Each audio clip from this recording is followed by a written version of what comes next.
Menurut Kang Deddy Mulyadi, 3 DPO sampai kiamat pun tidak bakal bisa ketemu.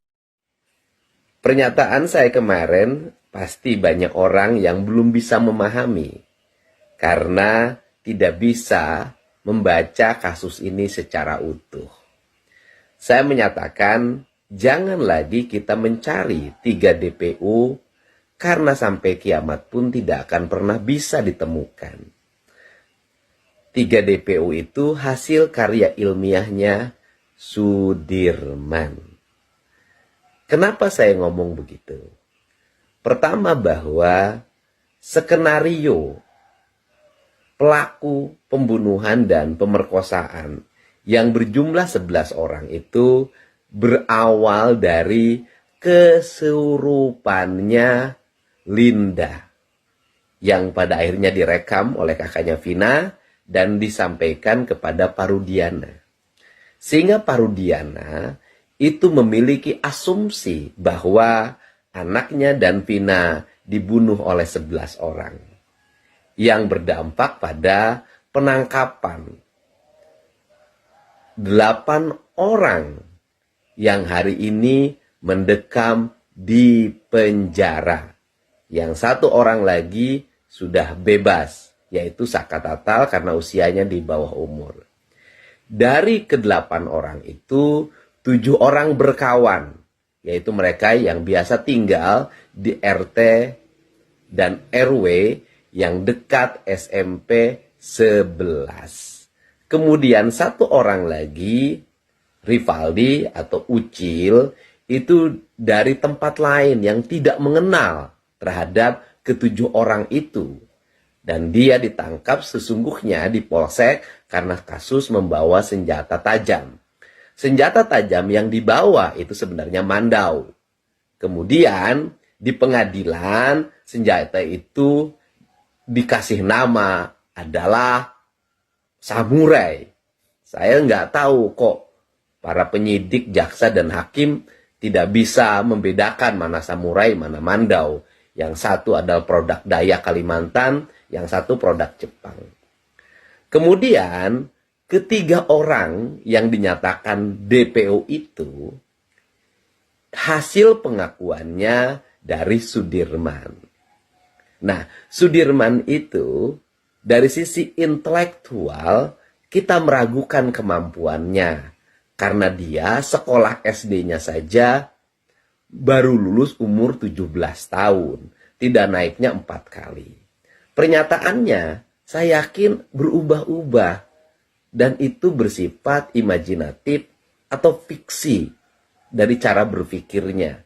Mungkin karena rasa takut atau karena aspek-aspek yang lain. Sehingga ketiga orang itu disebut tanpa memiliki dasar pijakan yang kuat. Asal sebut saja. Sudirman menyebutlah nama Peggy.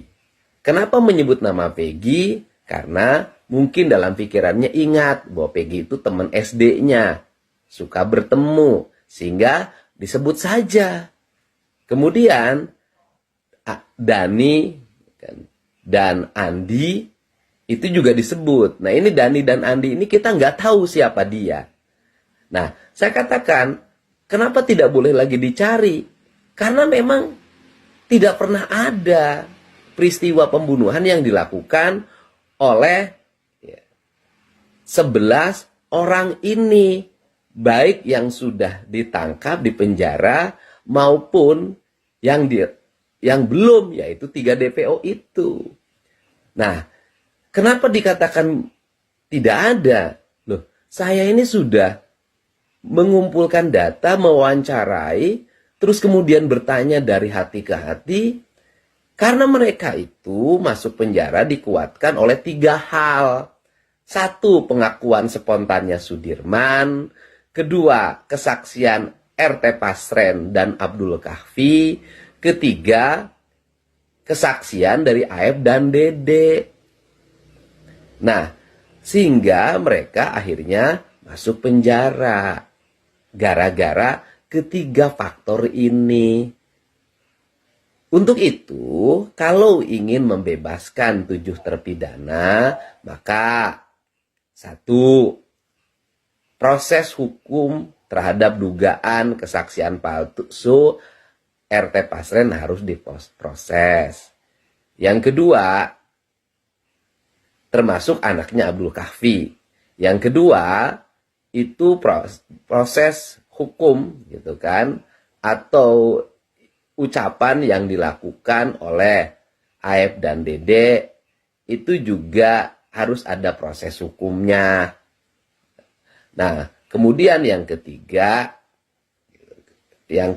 nih, Sudirman itu harus diperiksa kemampuan cara berpikirnya, apakah memenuhi standar atau tidak. Karena apa? Karena kita ini, publik Indonesia, terguncang oleh 3 pernyataan orang yang menurut saya sangat diragukan kebenarannya, walaupun putusan hukumnya sudah tetap. Dan kemudian bahwa mereka dituduh melakukan pembunuhan tanpa alat bukti. Jangan lupa teman-teman subscribe, tuning, like, comment, share. Thank you.